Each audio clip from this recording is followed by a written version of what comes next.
अधिकार अगर चाहिए तो सरकार बनाना पड़ेगा साथियों। और आप सबके सहयोग से पिछले 10 सालों से मैं संघर्ष कर रहा हूं और आप लोगों का भरपूर सहयोग मिला है और उसी के दम पर आज इस मुकाम तक हम लोग पहुंचे हुए हैं साथियों, इस मुकाम तक पहुंचे हैं। कल तक ये निषाद समाज को कोई जानता नहीं था, पहचानता नहीं था। अगर पूरे बिहार में अगर थोड़ा बहुत अगर निषाद समाज को लोग जानते थे तो सिर्फ मुजफ्फरपुर जिला में ही लोग जानते थे, पूरे बिहार में लोग नहीं जानते थे कि निषाद समाज क्या चीज है। लेकिन आज पूरे बिहार ही नहीं पूरे देश में अगर जानने लगे हैं तो सिर्फ मुकेश सहनी का योगदान नहीं है साथियों, सिर्फ मुकेश सहनी का योगदान नहीं है।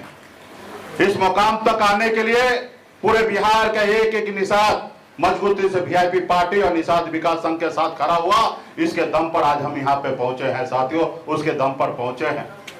तो साथियों, कोई भी लड़ाई 2-4 दिन में नहीं जीता जाता है साथियों, उसके लिए समय लगता है।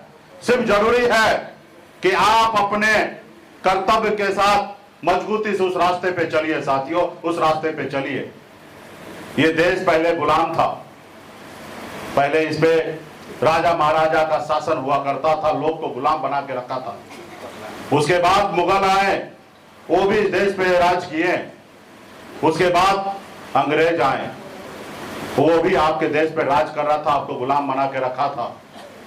और आपके पूर्वज, हमारे पूर्वज ने 250 साल तक लड़ाई लड़े, तब जाके हमें आजादी मिला साथियों, तब जाके आजादी हमें मिला।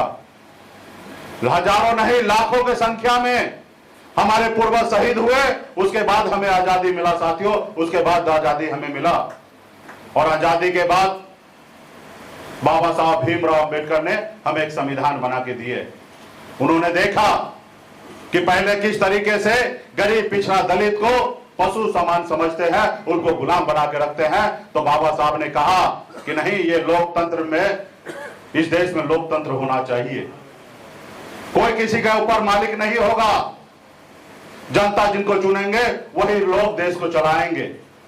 राजा का बेटा राजा नहीं बनेगा, अब राजा वो बनेगा जिसके पास वोट होगा, वो व्यक्ति इस राज्य का मुख्यमंत्री हो या देश का प्रधानमंत्री बनेंगे। तो साथियों, हमें संविधान में ताकत मिला वोट गिराने का, और आप अपने वोट के दम पर बड़े से बड़े ओहदे पे जा सकते हैं।